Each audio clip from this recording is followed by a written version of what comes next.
Okay, this is an LG dishwasher and it's been giving me some trouble. So let's look to see exactly what happens when I turn it on. Okay, first I'm going to hit the power button to get some power going. We already got this happening.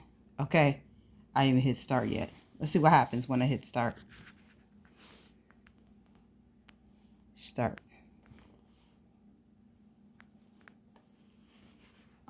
Nothing, because it's already acting crazy.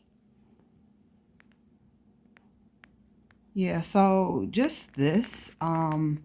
Prior to this, it might like squirt a little bit of water and then go into this mode, but this dishwasher is, I think I got it in 2019.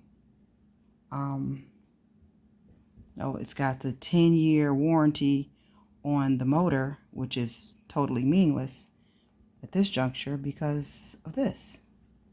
All right, that's all.